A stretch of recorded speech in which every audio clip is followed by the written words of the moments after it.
Welcome back to the Double Swing. We've got the second part of this ESL Pro League trilogy, as we are previewing now ESL Groups C and D. A bit of an awkward one for both of us, I think, when we didn't realise this was going to be a very compressed format compared to the last Pro Leagues. The ones we got used to, which were very self-indulgent and luxurious if you're ESL.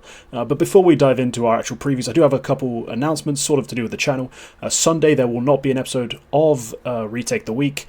My co-host Quack is taking a holiday of some variety to some other Swedish town. We don't really care that much about the exact details of what he gets up to, but what matters is there'll be something else coming out Sunday instead that isn't Retake the Week. So anyone expecting to see that regularly scheduled show, it sucks to suck. But back into this, where we are now. What matters? The present, all we ever truly have. Yumi, you have first pick. We can't even review our A and B picks yet because the groups have barely started. So let's get straight into this with your first pick, Group C favourite. Right. I've gone for MOUZ straight away. They are the highest ranked team within this group. They are clear favorites in my mind. And I think the Pro League format is kind of perfect. Like the environment for the MOUZ guys. They love a more relaxed studio play-in kind of environment. They seem to do quite well in terms of making it to playoffs pretty consistently. The problem for them is usually when they get to those playoffs and how they actually sort of address or deal with the pressures of being a team that are actually kind of on the rise. I think the players understand that they're in a position where they can beat any of these top level teams. It's just about whether or not they can break past that mental hurdle, because sometimes they seem to almost shut down, and I don't think that's applicable to players like maybe Jimfat or Zershin. I feel like they're doing a pretty solid job even in the games where the macro is kind of falling apart to a certain degree. But it almost comes down to like the other side of the core, where it's like Shuhei, Torji, Burla, and how they all slot together and actually break into bomb sites in the first place. Because Jimfat and Zershin can do entry work, but they're also very good closers for this MOUZ roster. And it doesn't feel like they almost get into positions to do that when the sort of core shuts down. So I think coming out of this group, they're easily the best team here. I snatched them up immediately because I'm confident they're going to make it out of this group pretty much no problem. Yeah, they shouldn't be having any struggles. As you said, it's the perfect environment for them. It's sanitized, clean, no real crowd. Even when it comes to the playoffs, I mean, who's watched these events before? These Malta Pro Leagues. That's not a crowd. That's not a stage. Hell, these guys are probably favourites for the entire event. So to make it out of their group in the clean little indoor LAN area shouldn't be an issue. I haven't been disappointed, though, by their playoff struggles. I thought Chengdu was the time they broke through, because they managed to win that quarterfinal, or semi-final, sorry. And they actually made the grand final. I thought, oh, finally, the demons are gone. But no, they fell down one more time, which was immensely disappointing, especially considering they had the perfect map pool coming out the veto. Like, against Karrigan, they managed to get a good veto. That should be enough to get you the win if you're the team with the better firepower, on form, finally broken the curse. Surely this is the moment. Not quite. So I was frustrated by that. But you're right about the players who've been consistent. Yimfat, for those of you who watched Prospects, I did a Prospect video that mentioned Yimfat. Well, it was like he had like an 8-minute section on it. He was so polished even as an academy player. The fact that he's become like a mechanical Terminator, like zero emotions, functions at every level, functions under the biggest pressures, the brightest lights, isn't surprising. Like he has no right being so clean, so smooth with it, and yet he is. So really glad to see Yimfat's translated his game to the highest level. Yeah, as you say, the macro falls apart. I think a part of it is, well, Shuhei is new Karrigan. He is Karrigan 2.0. He's got to do the same thing Karrigan did and get over his choking issues. Sooner would be better than, well, how long it took Karrigan. But until then, I guess they'll just be a really good team playing great Counter-Strike who just can't make it. But definitely feel like this is an event where they've got a massive chance. I think it's as well, it almost adds more credence to that Gamer Legion roster that was able to make it to the grand finals of a major in the first place. Understanding some of the back end work that probably went into getting into that position in the first place. Like the dynamic between coach and in-game leader is obviously very important in terms of creating the right game plan for the right teams.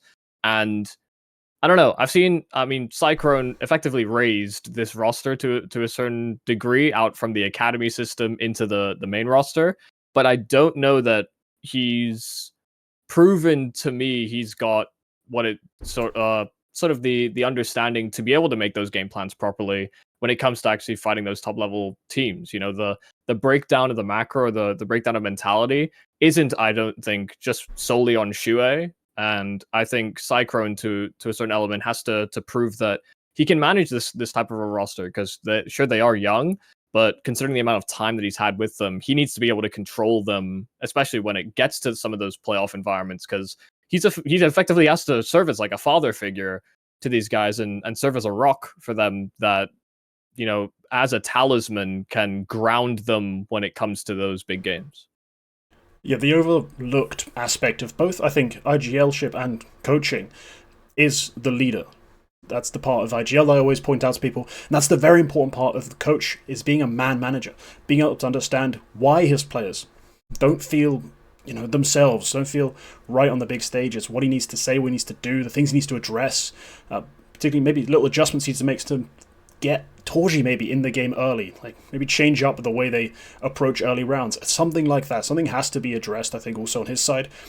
I do like to keep the emphasis on the IGL in this case, but seeing as he's so young, and seeing as we don't really have much of a pedigree for Cyclone at the top level, maybe it's a two-way street. It's both of them have to learn, both of them have to figure it out together, and honestly, it could be one of the great stories if those two learn to be the best together, coming from both of them academy sides.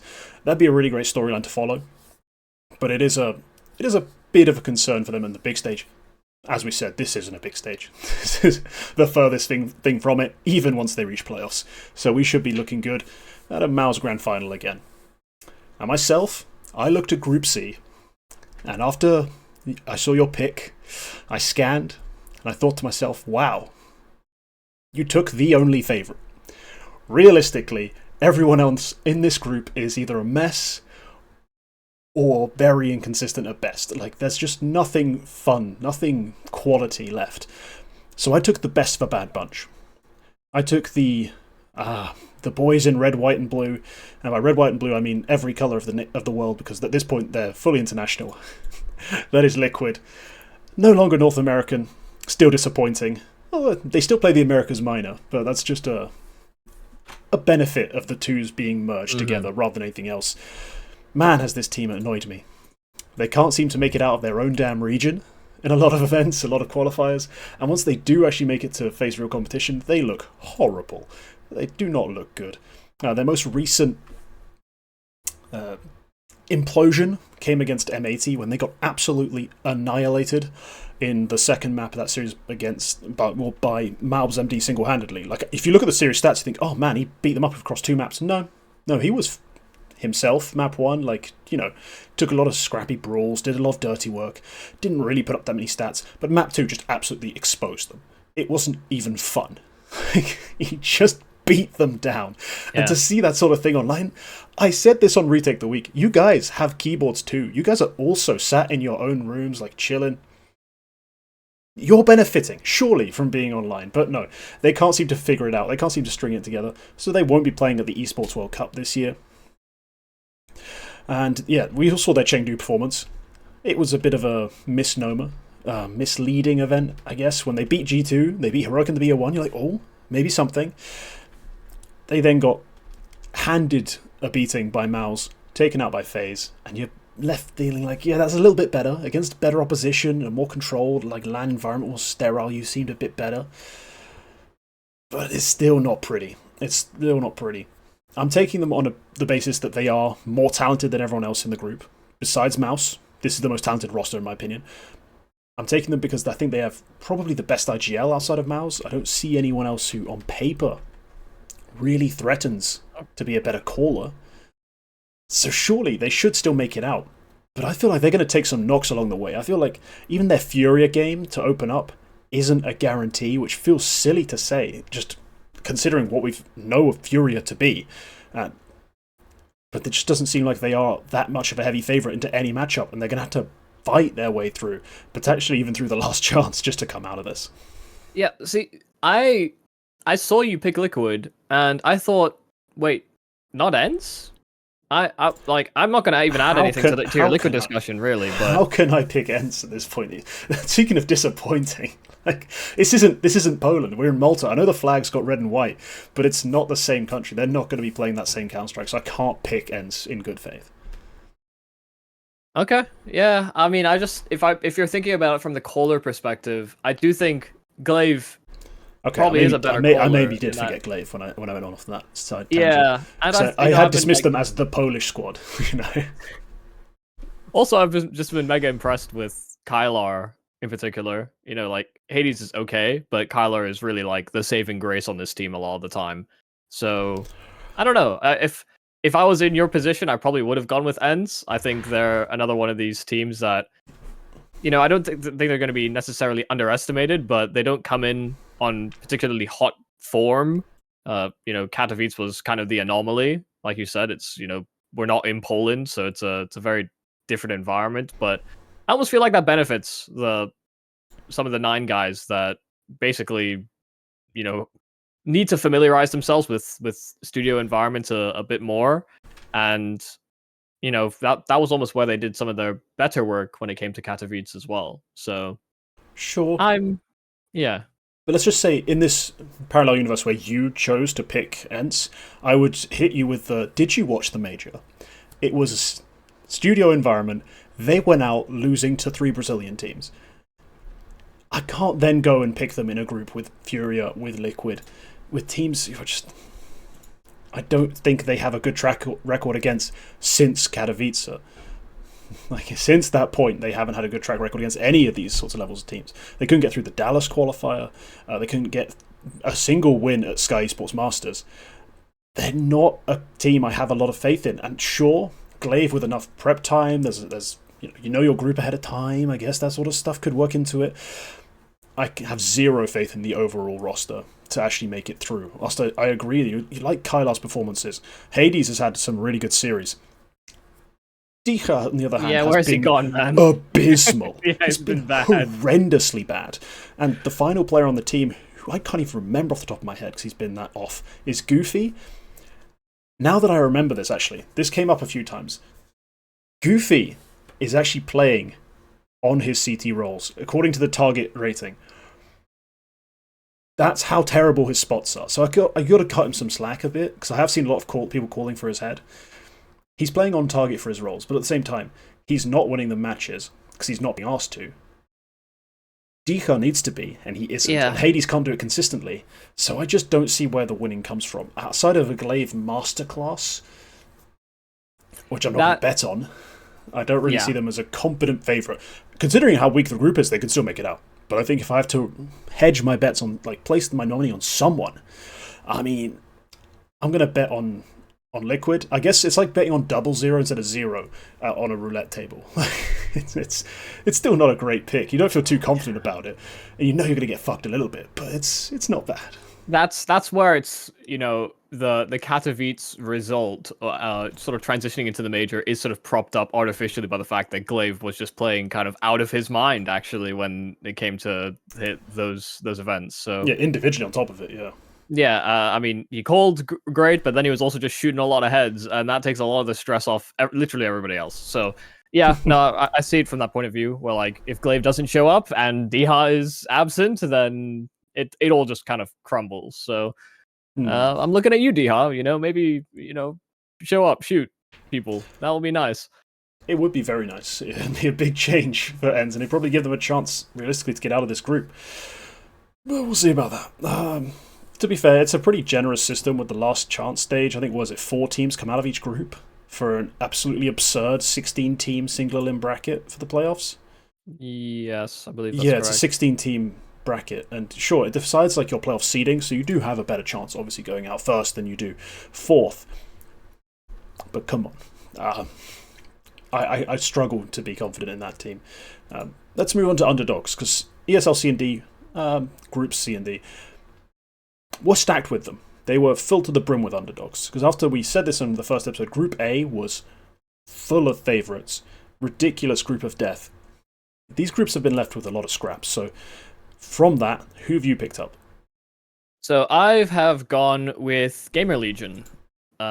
they're a team that have recently made roster moves. You know, they've gone with Slend and Andu, coming in for Kiosk and Acor, which is, you know, it's a bit disappointing that this is how the transition kind of happens, because both those players were kind of underperforming for Gamer Legion for quite a bit of time, but they were clearly giving them time to find their feet and hopefully get more acclimatized in their roles. Because I think ever since really ever since Paris, they'd almost been still adjusting and trying to understand the dynamic of CS2 as well as understanding new roles. But both those players underperforming, they had to go with more prospective players. And it does mean that there's a bit of a timeline laid out here for Gamer Legion, you know, heading into the later part of this year. So I don't know that Pro League is where I'm expecting them to really blow the lid off.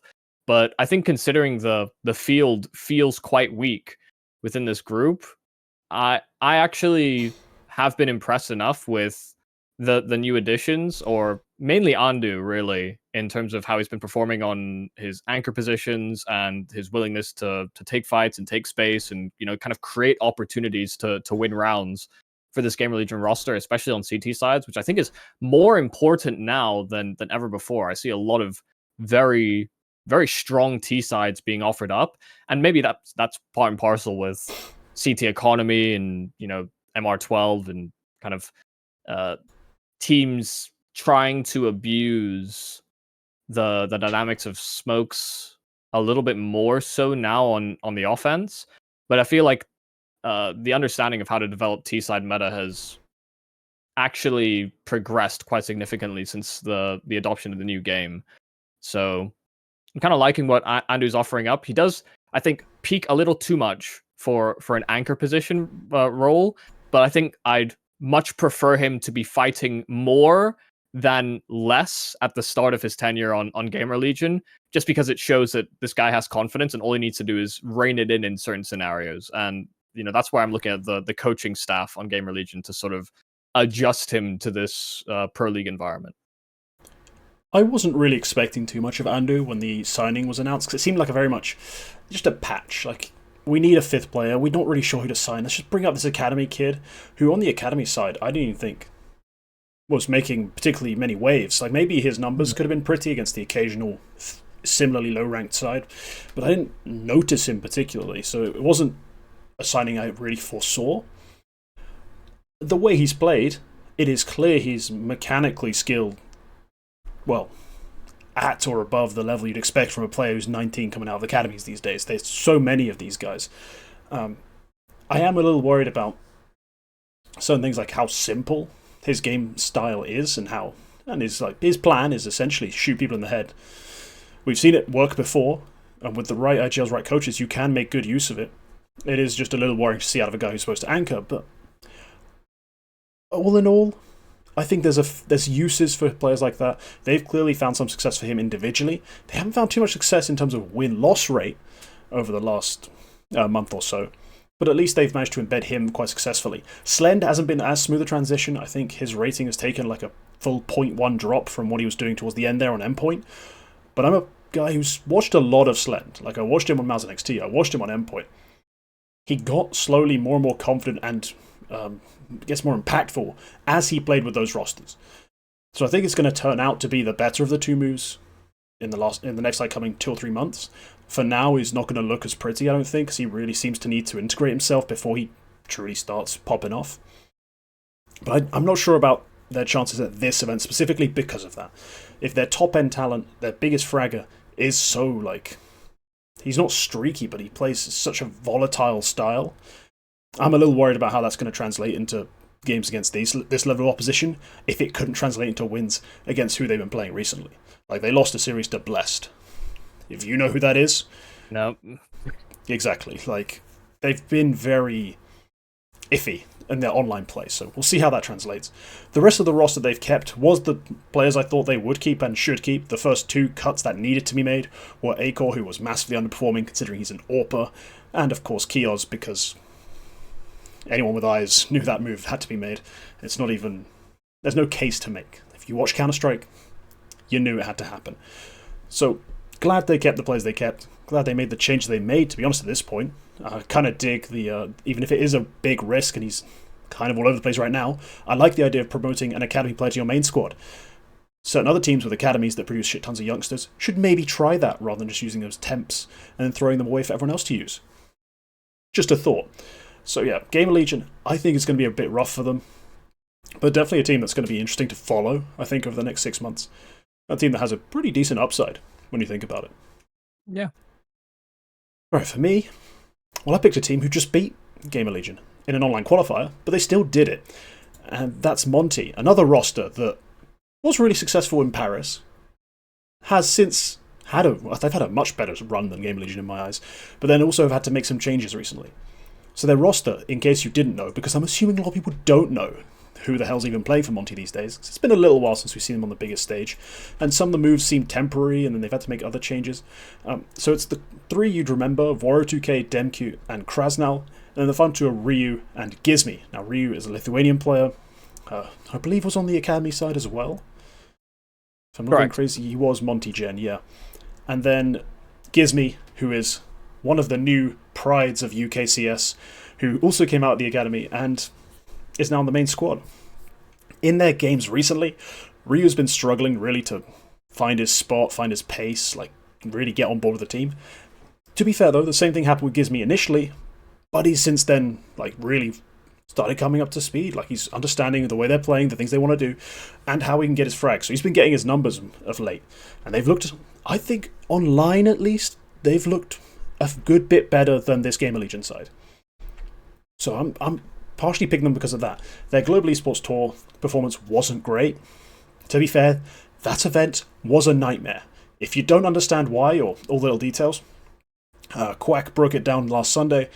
Everything that could go wrong with an event basically went wrong at this event, and the players bore the brunt of it in a lot of cases. Like, we're talking games starting at 1 AM local time, finishing at 4, like stupid stuff that should not be occurring. Everything that could have gone wrong went wrong. So I don't put too much stock into that result. I'm not really that bothered. I've just been following their online games. Sure, it's not been that pretty. They're embedding new players, but I think it has looked a little bit better than Gamer Legion, and that's why I'm happy to have been able to pick them, honestly, as an underdog in this group. I still think Demku is... he's not quite an elite rifler, but he's in that in-between zone of, like... he's kind of supportive. He's like a... the third star was how the concept used to be thought of a lot back in the day, and he really like outperforms his positions sometimes and can have really big round-winning impact, but you don't expect him to win you everything. Waro's still really solid. Krasnal has moments, and I think if Gizmi can show the same sort of, at least, level and understanding of the game he's supposed to be playing as he has online, this team can be dangerous. 4 teams have to come out of this group, and now, if you're looking at the teams we've picked, the ones we haven't, who are like favourites, I'd give, sure they don't have SDY, but I'd give Monte a good shot, like a puncher's chance against teams like Furia, against Ents, teams that on paper are higher ranked than them. And I'd even say they're favourites going into a lot of the other matchups against teams like Forza, teams like Bad News Kangaroos. I mean, they should be favourites there. The Forza team is weird. Yeah, that's a whole other thing. So I like my Monte pick, despite it being... well, just like the Gamer Legion one, there's some new unknowns in the mix, and it's going to be a little interesting. The one advantage Gamer Legion has, I think, is backroom staff, but aside from that, I think Monte have got a good shot. Yeah, I almost get the impression that the acquisition of Ryu and Gizmi was not necessarily by choice, right? They needed a quick replacement. The academy players are kind of available. Yeah. That seems to work.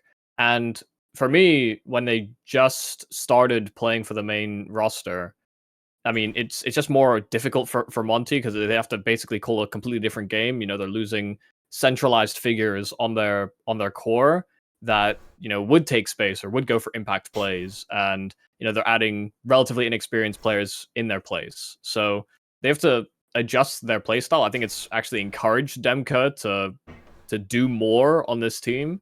Kind of hunt in mid rounds and create opportunities for the other team, the other players to thrive. And it took a little bit of time. So I've always rated Demka quite highly. I think Waro is... I don't know that I necessarily rate him very highly as an in-game leader. but he does read the flow of combat very well in those mid rounds. But I almost think the reason they've stuck with these guys is they're probably just easy to work with. I get the impression that they understood that they were going to make sacrifices, they're going to do things that were different to what they were used to, and that probably just helps players like Waro and Demka perform. You know, they're the guys getting the resources from these two. So yeah, I mean, kind of happy Gizme's on there. You know, like you said, another UK guy that we can sort of encourage and root for. And I think he's done well. Like when I've been able to watch their games, Gizme's been doing his job pretty much to a T. So I can't complain with this Monte roster. It does feel like their ceiling is very capped at the moment based on how fresh this is, and I guess not realizing some of the sort of young potential from an academy roster. You know, we don't have high explosive plays from any of these guys, so it's a lot harder to place them and expect that they're going to get consistent, well, relatively consistent sort of upsets over the more favorited teams. Yeah, I can see what you mean. In terms of at least their upside cap, I get that. I don't. Have you looked at the other options? No, I know. I mean, that's what we're about to jump into. I don't hate the pick from you at all. Yeah. I'm just trying to, I guess, place them internally for. Sure. No, I get it. And because the other underdog options, we're talking like this Forza roster they're bringing. Oh my word! It's interesting. Interesting is generous. A clusterfuck is what I'd call it. So the official listed roster for the match against Monte, yep, is TNIR or Tnir or however that was supposed to be pronounced. Yep, Shalfi and Celta. 3 Forza players, technically benched. That's a whole other saga that I'm sure we're going to find out more details of. Nickelback, formerly of Amcal, you know, and Smooya. Because it's 2017? I don't really understand what's gone on here, but it seems the org had to throw something together due to obligations, so they unbenched 3 players temporarily and asked, hey, who wants to play? And the response they got was this. Very confusing. Is Smooya going to be comming in Russian? I don't think so. So the comms are going to be horrible.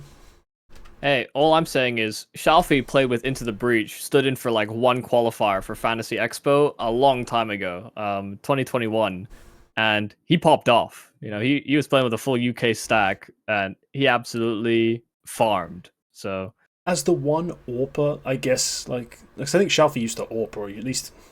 So I always get confused to who actually AWPs on these Forza rosters. Shalfi rifles. Rifles?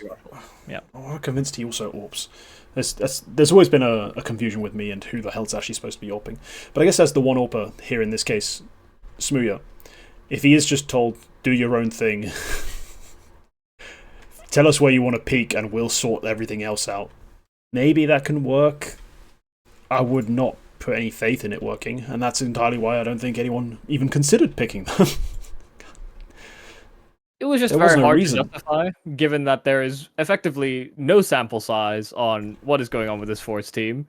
Even how it's going to be structured, you know, whether Nickelback's calling is going to transfer very well, because this is the first time he's really working with just like a brand new, fresh slate of players that don't understand how he calls or what he wants to do. You know, he doesn't have players like Crad by his side either that are just so headstrong and aggressive that you can kind of call from what they do.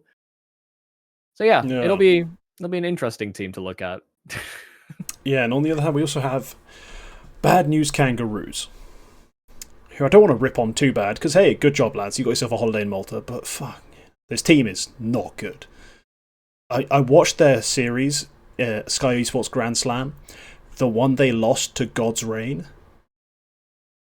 Oh, these guys are awful. They should not be this bad. Oceanic CS, I swear, didn't used to be this bad, but these guys are horrible. So you cannot pick them. There is no way you can ever justify picking these guys coming into this group, especially with that opening matchup against MOUZ. That's going to be a absolute tune-up for MOUZ. It's just going to be, let's just trot out left click every now and then, and we should be all right. Because man, this team are bad. Have you Yeah, watched any of their games? I have not, but yeah, I Don't do get want the to. impression that they're very just out of their element. I have seen the results. It's kind of all I need to see. Like even the teams that I thought that they would beat, they didn't. So Yeah, losing a best of 3 to God's Reign is just. I mean, I'm rooting for the God's Reign guys. Like, you know, yeah, I mean for the it's underdog story to a certain degree, but yeah, like the region's getting really interested in Counter Strike. They're moving away from chess slowly. We hope, but at the same time, it's really not a big scene. South Asia also has struggles where it's like good prac almost impossible. Quality internet not really an option, and like the player base that you'd extend to, like because you don't Pakistan maybe also. I've heard terrible things about, like, as in like in terms of the professionalism of the Pakistani scene and the players within it.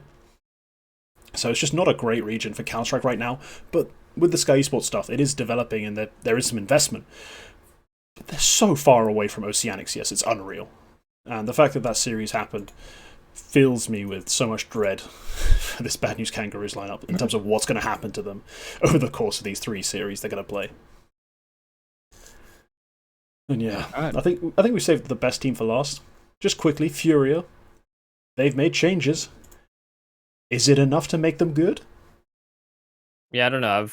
I've seen a couple of the I didn't dive into my own demos, but I looked at a couple demos that I think Maui had pulled up on his stream, and kind of not look that great. So I really don't know what the plan is here. And this is not to really rag on him. I think he just needs more experience. The guy just seems very unaware, unfortunately. It's Kai. Yeah. He doesn't feel like he understands what he's supposed to do in certain scenarios, or maybe he's nervous. I don't know. But even when he was playing with the academy team, there were certain positions where he should be swinging on someone else taking a fight, doesn't do it. Getting caught unaware or hand off mouse for some reason. These are mistakes that aren't very encouraging coming up from the academy team going into higher level play. So yeah, I'm concerned for Furia. I think the first impression of Kai is not strong. This isn't an in-game leader hooksy scenario where, yeah, you might aim a little bad, like just from the eye test, but at least he's calling. I don't know what Kai offers to this team that they don't already have. But maybe I'll be surprised. I don't know. Maybe he's just undergone some weird Rocky montage in the back rooms. Yeah, the only game of theirs I really followed in any sense was their Metasport series from Get Rio.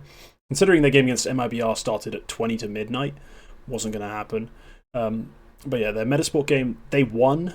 They needed overtime on both the maps they won. They came out of that series with, like a round differential of 0, despite losing it. Like, that says a lot, because Metasport were the stand-in as well. So I really wasn't thrilled by what I saw from them. And they also lost a best of 1 to 9Z, which, sure, they have talented players, but it's still another bad thing to add on to it. So I see them losing their opening matchup to Liquid. And then after that, we start to have fun. Like, we're talking, they then play the loser of Force Monte. If they win that, they're playing probably Monte or Liquid again, or does it come from the other bracket, like someone like Ents or Gamer Legion? They start facing our underdog picks, and I don't really have them as a clear favourite in any of those matchups. So it's going to be a pretty embarrassing time, I think. You say that assuming they're going to beat fours, so... No, that's a bold assumption, yes. Yeah. Smooya might just, show off the British AWP skills. Or Shalfie, or Shalfie can out-rifle them, or Nickelback can out-call them. So many ways they can die against Forza. But it's just, I know, I can't be that disrespectful. I don't think they're going to win. They're losing that game. But it's not impossible. We've seen them do worse. We've seen them do some pretty awful stuff. I have a terrible track record of picking teams at the moment, so, Yeah, you never know. I put my faith in the wrong places, so... Fair. Let's move on to Group D, where things don't get much prettier. But let's start with what should be the best part of this. Yumi, your favourite for this group. Who have you got? Well, I don't know if they're the best, but they're definitely not one of the worst teams within this group. And I'm pretty confident that they're going to do well here. I've gone with Heroic. I've been impressed enough with Kixon. I think Shush looks great. Tessus looks great. Albeit there are problems when either of those two go missing, because Nerds is putting up numbers, but he's not finding impact in the same way that he used to on ends, which is, I think, slightly problematic, and that's maybe a calling problem or a philosophy problem with Heroic at the moment. Nikados, I don't know. I've never been particularly high on Nikados. I know he's someone that generated a lot of attention after the Copenhagen Flames, but since then he's been very hit and miss, and more miss for me than hits. I just think he hasn't developed substantially enough for the time that he's been given on a lot of these big rosters. But I don't know. I think the floor of this team is quite high. I just think that when it comes to fighting the actual other top level teams, which there aren't many within Group D as well, they do encounter quite a lot of issues with, player underperformances, or I don't even think the calling is necessarily wrong, but I feel like players are taking wrong timings when they're in potentially favorable positions. So yeah, I've gone with Heroic. There's some pros, there's some cons to this pick, but there's only 3 picks we could have gone for, and they're by far at least the top one in the top 2. Yeah, Group D it's grim. It's really grim. And I don't think Heroic's a bad pick at all. Because even whilst what you say is true, we do have question marks about how high their ceiling can be and how they'll match up against, for example, the other best team in this group, just one single team. Four teams go through, so I don't think it's much of a concern. And it must be said, their floor is so high, considering who they have. They have a really high floor. I don't rate Kickstand maybe as highly as a lot of people do. Some people have him, it's like the bargain of the year almost. But outside of the fact that I don't think he's that good, he's still a very good IGL for his level of experience and the team he's playing with. I think Nerds, he has had a few lesser series, a few off events, but he's also still putting up really good numbers, and, well, he can win you entire series, so I'm not that worried. Tessus and Shush are rocks. Nikados, as you correctly pointed out, is a massive issue, I think, for anyone looking at this roster, because you think, if they had an AWPer of the caliber of, say, like a Wonderful, you wouldn't have any questions, any doubts about this team being a real contender for events, making deep runs, etc. But considering Nikados, he's one of those AWPers that it's like 1 good maps and then 4 bad ones. The fact that you can mitigate that by taking the AWP out of his hands and giving him the rifle doesn't reassure me enough to make me think this team's going to go deep. They're going to get out of this group, though. I can't deny that. There's no way they don't make it out of the group. There's just too many duds for them to stumble enough times to go out. 4 teams make it through. If they're somehow not one of them, I would be truly shocked. Appalled, even. I mean, you have just said if they had one of the top, maybe even top 4 AWPers in the world, they'd be a much better team. What is Wonderful rank? Monte, Zaiwu. Maybe Shiro? I'd have Shiro above him. Yeah. I'm trying to think about Device. So Device is IGLing now, but he's still putting in work, so I'd probably have him above him for now. Yeah, maybe top 5. Maybe he's not. Maybe he's number 5. Okay, maybe that's a bit. Okay, maybe a Brokey or a Torji would be more who I'm thinking of. Okay. Still clear tier 1 star AWPer, but not a hard carry for a team by any means. Even if they had that, but he's not. He's actually, on pure rating, below average for an AWPer. Even though he has more talent than what you'd consider the average AWPer, he's just not performing. Not really. Yeah, he's not realizing it right now, is he? Not even close. So it's a disappointing Nikados, who I think actually, back in the Copenhagen Flame days, he got way more out of himself than he gets on this roster. So I'm not sure what the big hang-up is. Maybe he's just not putting in the same amount of work as he did back then. I don't know. Maybe it's an IGL thing. He liked working with Hooksy, maybe. Maybe Hooksy's a really good IGL. Maybe he needed Roy's meme tweets to keep him motivated. Yeah, those really silly meme tweets that everyone fawned over for some fucking absolutely fucking loved him for it. So yeah, the internet culture sometimes just smile. infuriating. But yeah, no, Heroic are going to make it out of this group. I'm not worried. I wouldn't be if I'd picked them, and I'm definitely not worried about the team I picked. Now, despite going on one hell of a rant about why I said their major win was a fluke, they still won a major, and them making the quarters, the semis of a major didn't seem that fluky. They're that caliber of team. Navi are way too good for this group. Even if Imma is going to give you the same rating as Hooksy at this event, it doesn't really matter. It doesn't really matter. They've got better calling than almost anyone. They can mid-round as well. Again, better than anyone. They've got two people essentially calling on this team. I said this before and I'll say it again. If you're in the stadium watching this team play and you look at who's talking during dead time, during mid-rounds, Imma is yapping. He is constantly talking, arranging, communicating. So there is a massive part of his game that doesn't get recorded in the stats sheets, and that's why they're so happy having him shoot fuck all, but still win games, because that's how he's contributing. So I do think the JL side of this is going to come dropping back down to the mean. He's not going to play the best rifle play at this event.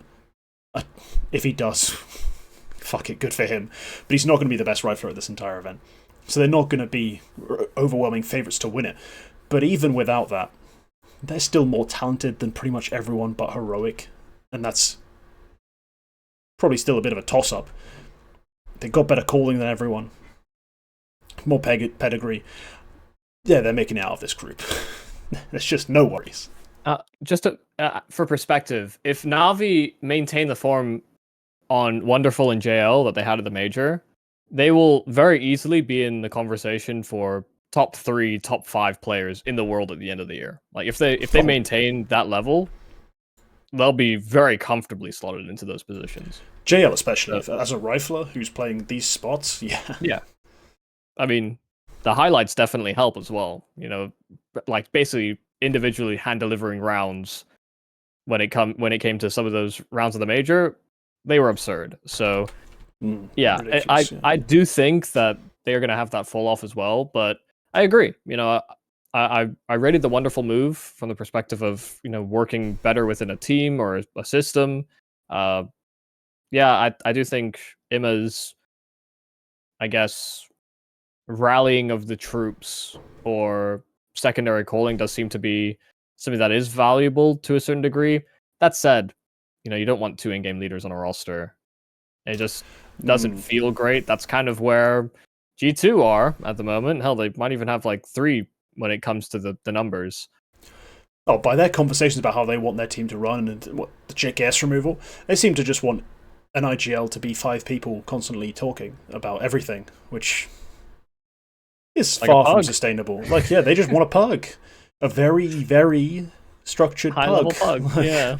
It's very odd. So no, I understand that, but I don't know. I do feel like if they can strike a balance, why not? Again, can you win any other events with a 48% round win percentage? Probably not. Yeah. But I feel like they're going to cling to it just because of that. Just because they won a major with it. So they're going to cling to it. And Blade, one of his biggest faults is his own belief in his systems. And if his design for this team was to have 2 IGLs, and it worked for one major, you best believe they're going to do it till Navi, the org, removes him. The hilarious thing is that I think he was on HLTV Confirmed, and he was just saying, "Oh, I mean, we haven't even fully shown you what we've been cooking. We keep a third IGL. Yeah, we're creating some stuff, and you guys, I think people are going to be very surprised when we finish cooking." And it's like, yeah, that's cool. You want a major already, be proud and revel in that.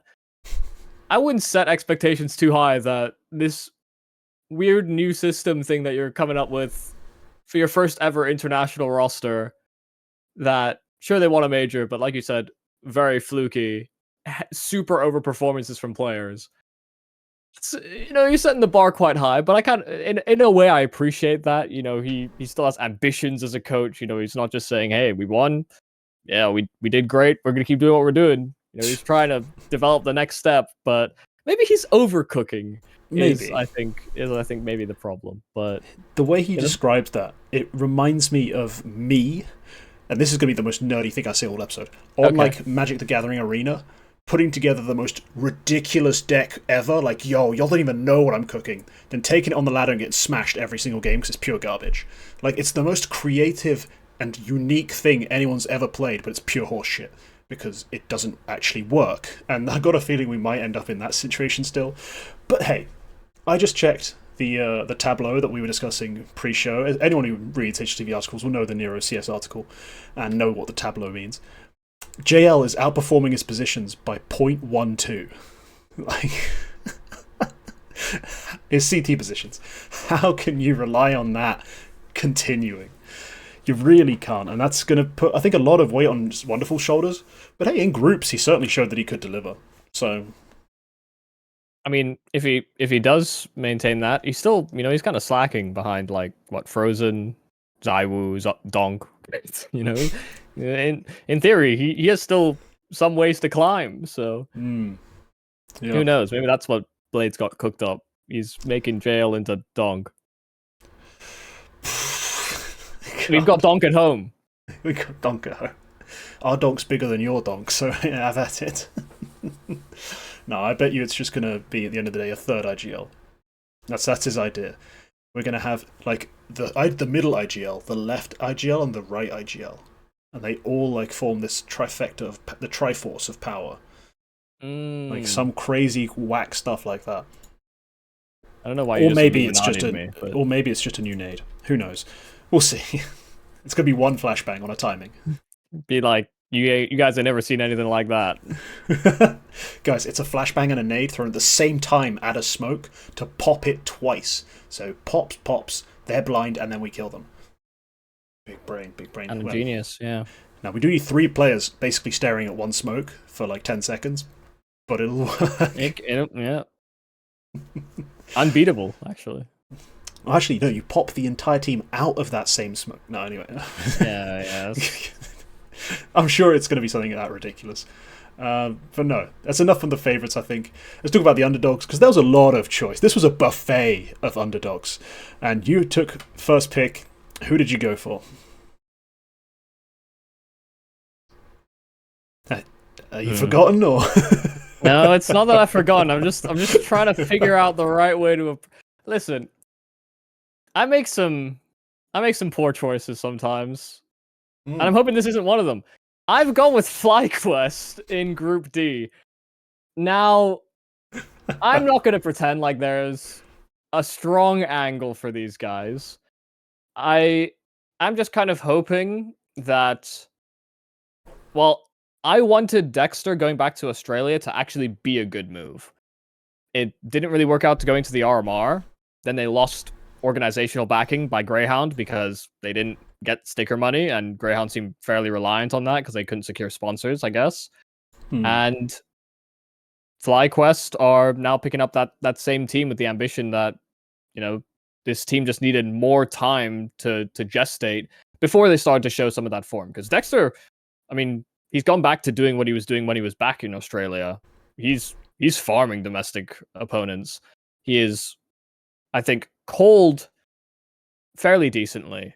I still think he has quite a few misses where people just seem to get caught completely off guard by some of the aggressive plays that EU teams are going for. But I think this FlyQuest team has a bit more than kind of meets the eye. I think people are just a little down on Australian Counter-Strike. I see them as kind of true underdogs in that I don't know that I have the expectation they'll make it out of this group, but I have the most hope that they'll surprise out of the teams that we have within Group D.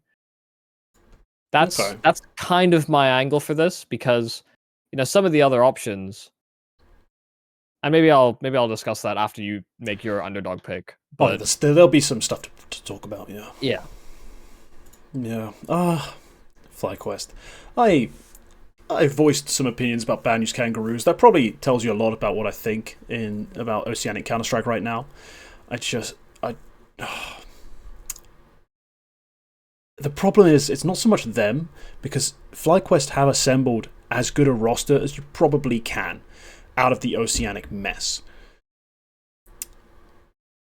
Now, I watched them at Chengdu, and the one bright spark was that we got some brighter flashes out of Vexite, who's been the prodigy of Oceanic CS, I think, for a long while, it feels like.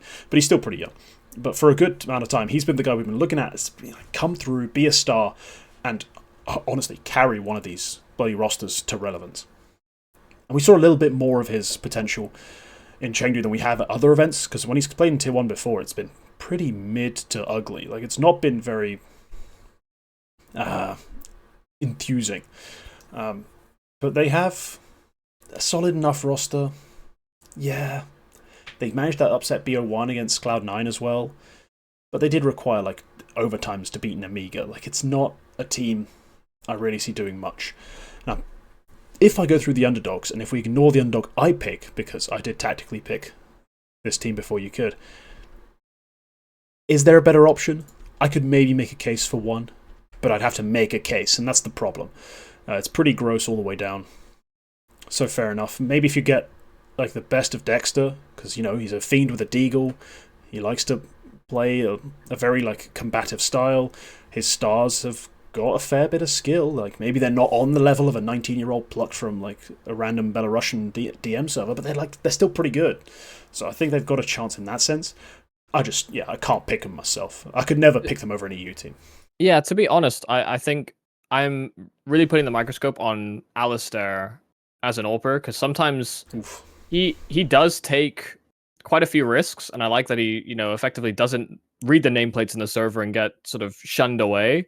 Yeah. But I almost feel like if you're going to do that, you need to be able to ask for help in certain scenarios, and I don't know that that's really happening. You know, I do think he tries to take the round into his own hands, but, you know, having a player with him like a Vexite or a Liaz or an Inns, you know, just to distribute some of the load in that regard as a fallback plan is something that I think this FlyQuest team could maybe develop a little bit. You know, I do see Alistair taking bold peaks by himself quite a few times, and yeah, it'll hit sometimes, but, you know, you're going to get punished way more than what happens in the Asia RMRs or domestically. And I think a couple more resources thrown his way, you know, maybe you could start to see him do damage like he does in Australian Counter-Strike. Yeah, he's got potential. I have to question his decision-making always. Because he does like to take those risks, and he doesn't often back it up at the highest level. So clearly his risk calculation isn't quite there in terms of playing in Tier 1. Just a bit more planning before he does that risk, I feel like could benefit this team a lot. Right, so some things could be improved. Overall, though, yeah, it's not a pretty sight. But hey, they've got a puncher's chance, as anyone does in a group this week when you just need to finish 4th. Like, you just need to outperform 4 other teams. In a team with in a group with 5 underdog teams, yeah, not a bad shot. But a team I think has a really good shot of being that 4th team to go through is big Berlin International Gaming. Now, to preface this, because I have been negative about the roster moves they made, and I want to just say, I still feel the same way. I wasn't so sure that cutting the players they cut to bring in JDC and Searson was quite the slam dunk a lot of people made it out to be.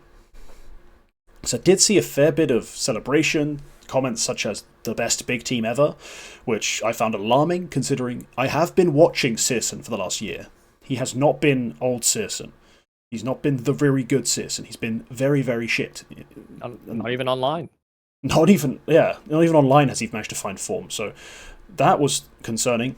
And JDC, actually, yeah, I think he's a solid player, but I just think he's more of a, he's been good as a role player. His stats have been actually really nice on this big team, so maybe he's found another level to his game. But I just wasn't sold on this idea, and their results have been a bit up and down. Like, they've got some wins against teams that are actually at this event. Like, they beat Gamer Legion, they've beaten Forza. They haven't really got a signature win in a long time. Like a win against a team that I consider even like tier 1.5 significant, like a real team. So I have a hard time justifying Big as like a favourite for the tournament, but when I look at the clusterfuck that's left here, I like it. I mean, you've just got to be better than Pera, NIP, Boss, FlyQuest. That's not a star-studded roster of names to upset.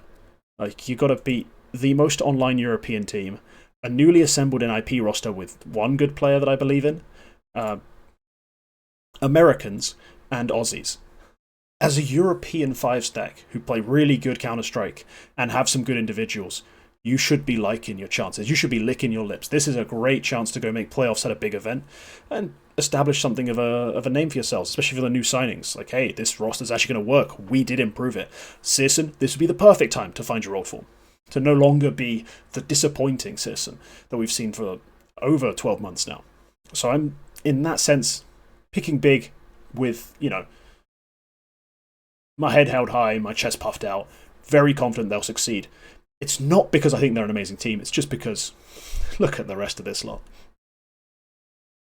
I think Big and Gamer Legion are very comparable for me in terms of teams that benefit from being able to organize a game plan ahead of time, a more relaxed environment, and are kind of in the same place with their rosters as well, in that they're having to make this transition and, try and get more output out of the additions in that same capacity. I think Gamer Legion have landed on better form with their signings than Big, but I think JDC, I actually didn't rate him very highly when he was on MOUZ before.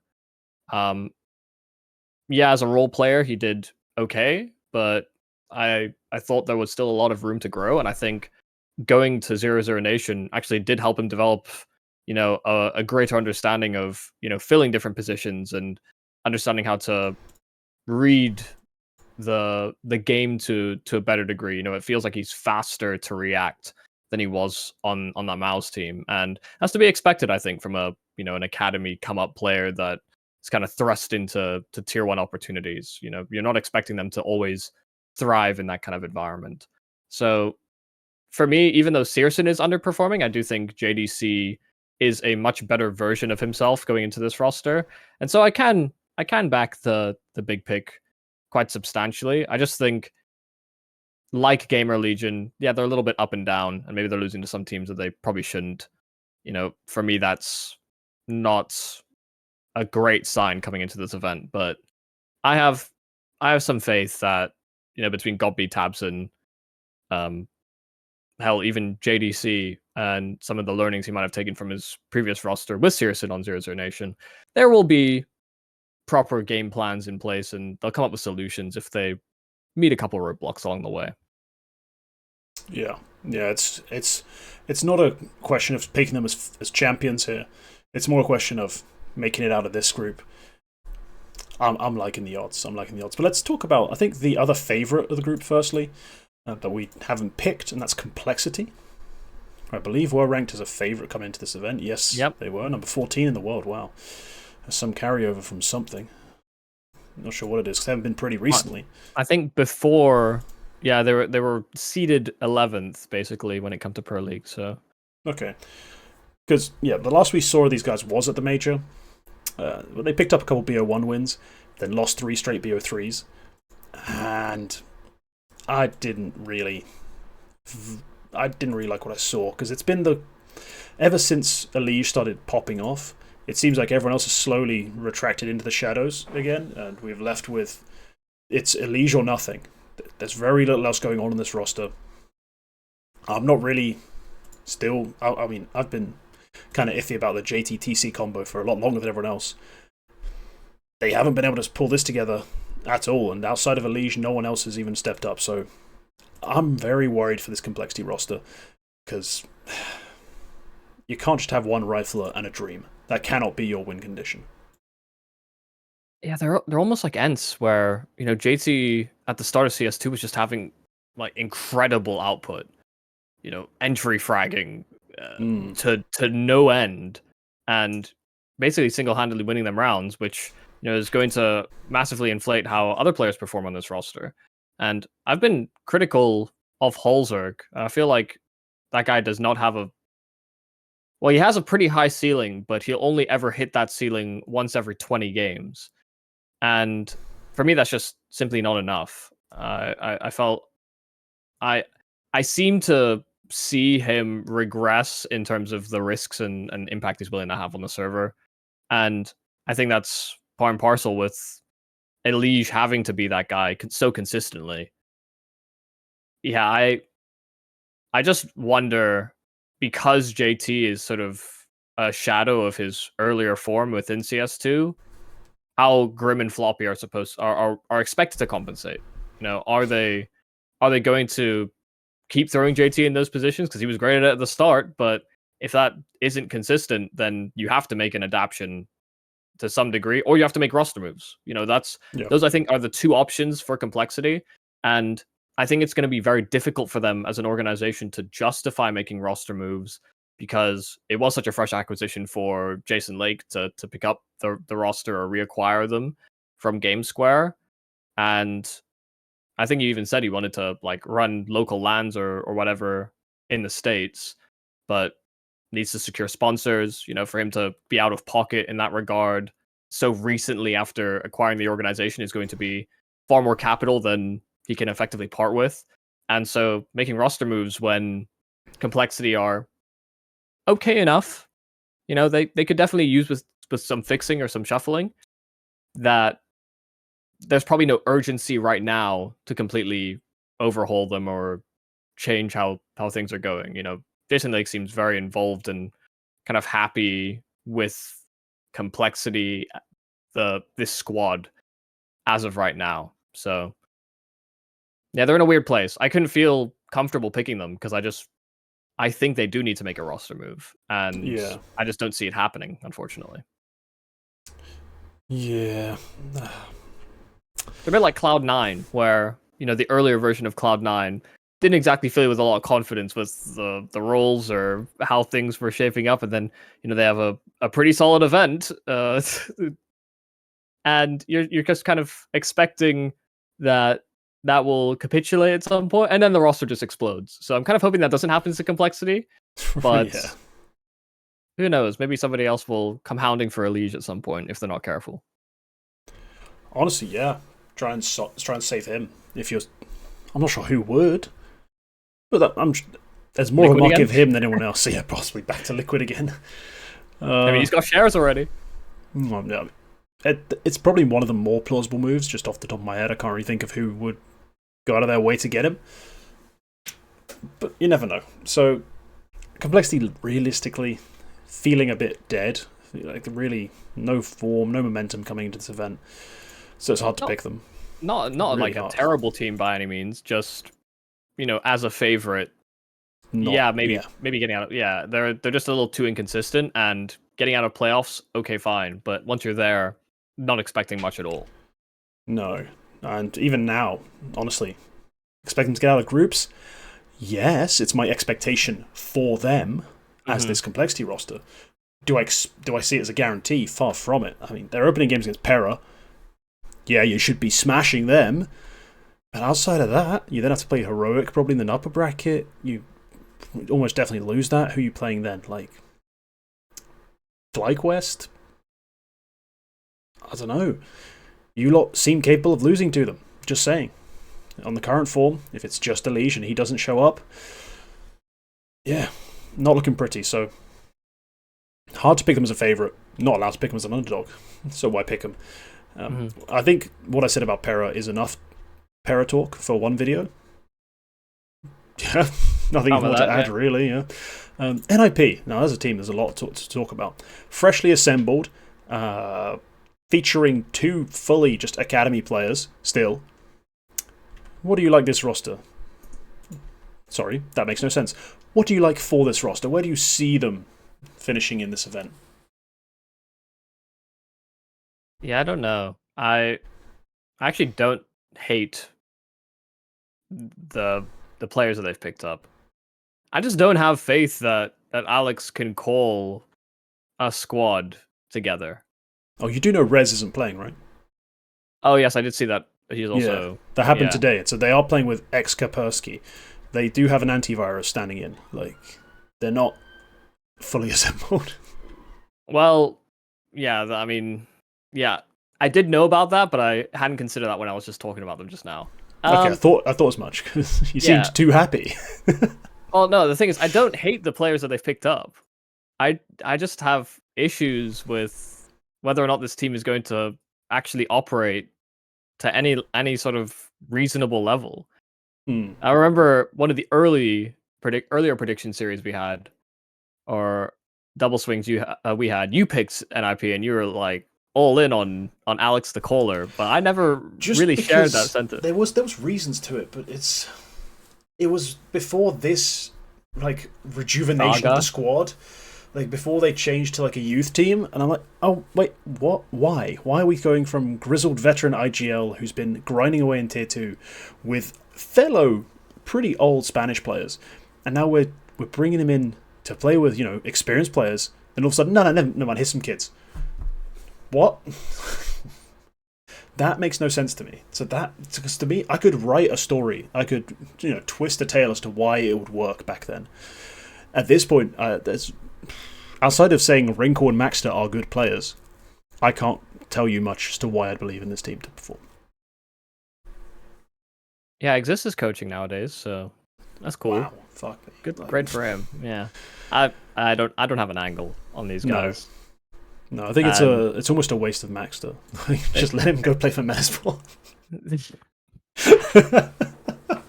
They're just so weird. I don't know. NIP are a black hole. I don't know what happens when you dive into the black hole, but so far, most players have dematerialized.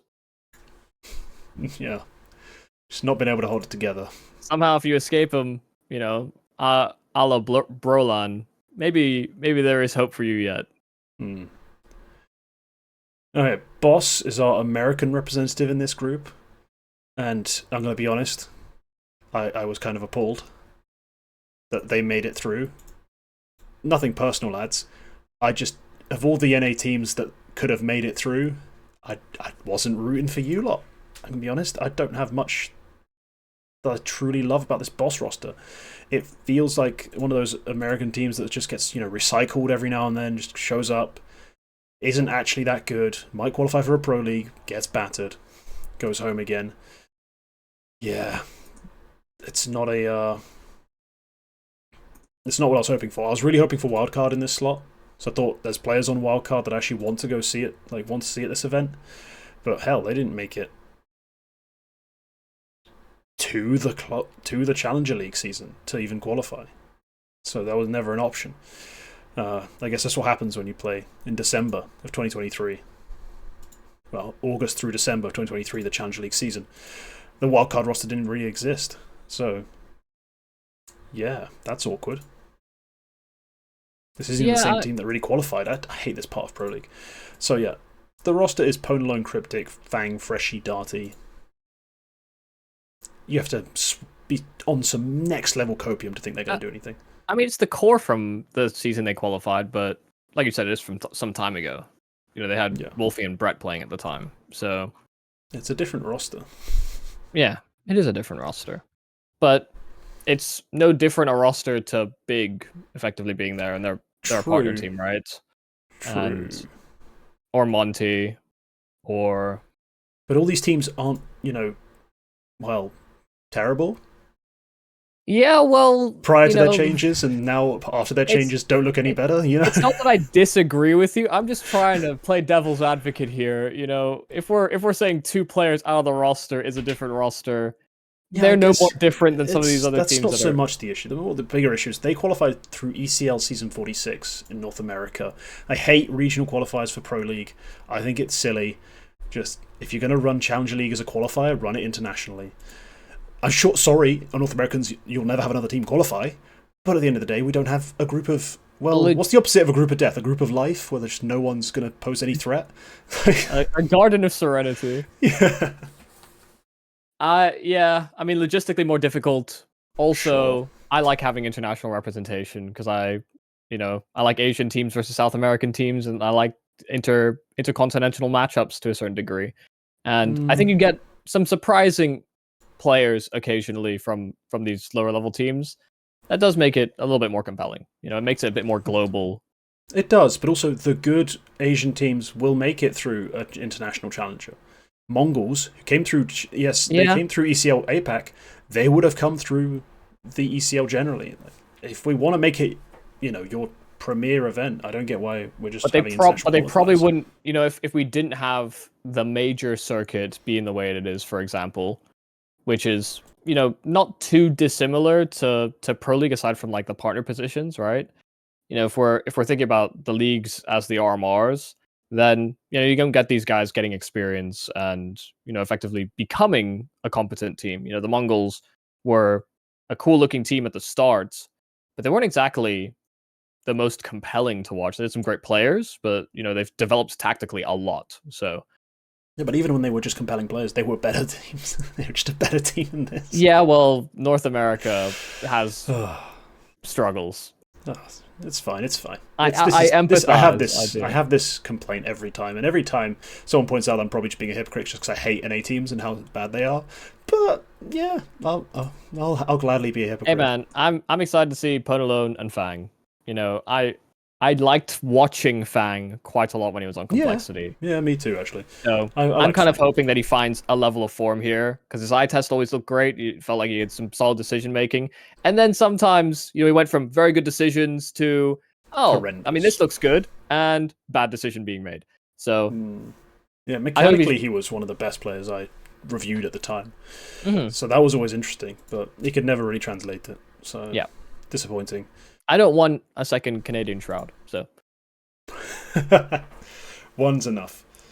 To be fair, his stream game is way weaker, so he doesn't have that fallback. I've watched your streams, mate, Fang. In case you ever see this for some godforsaken reasons, your streams are not that great. Like usually a good music choice, and that's about it. Like it's not the new Shroud. Let's put it that way. Yeah, well, that was supposed to be Roko, but he also vanished. So. Wasn't he just a cheater? No, I don't know about that, but wasn't that the rumor at least?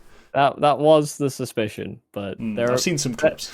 There were quite a few players that also were labeled suspicious that ultimately nothing really came of it. So yeah, true. Some fade into nothing, some are robs, and turns out are just really fucking good at the game. Yeah. That's neither here nor there. That's pretty much Group D. As we said in our first video, Group A was the group at this event, and it's proving to be quite insane right now. I mean, we've had FaZe just crush Virtus Pro in the lower bracket. You can't say that sort of thing about any other group. No other group will have that kind of matchup. I do find it kind of absurd, though, that, ESL Pro League have actually been way more organized about how they've distributed the groups. They've graded them like the American grading system. Group A, you're getting a grade A, and Group D, you're barely passing. Yeah.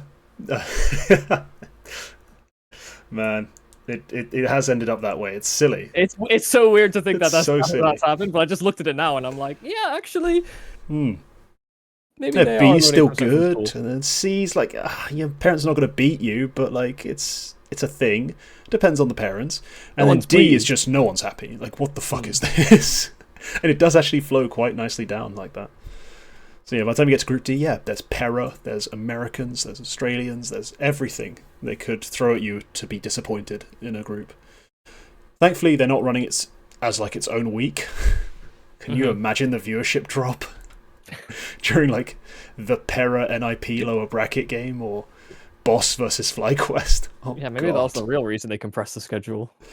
Yeah, just to give just give everyone something else to look forward to during the day, rather than those options. But no, that's going to wrap it up. That's a fairly long episode. We went 15 minutes deeper than we did on Group A and B, despite having way fewer good teams to talk about. I guess good teams, we know what to say. Bad teams who we never see, it's kind of hard to make things up as to why you like them. It's easier to be toxic. Just let the hate flow through you. Yes. So yeah, that'll wrap it up. There'll be a preview hopefully for the playoffs. I don't know how your schedule's looking, but I think we should be able to do that as well. Yeah. So yeah, that'll complete the trilogy, and we'll see if this is a classic third episode's the best one type thing. A Return of the King. Is it Return of the Jedi as well? My God, Yeah, it is. That's a movie, yeah. Yeah, but 5 is best in that series. So we'll see. Maybe episode 2 was the better one. Or 5. Whatever. I'm losing myself in my own thoughts here. I'm just thinking out loud at this point. We should wrap this up. We'll see you in the next one. Goodbye.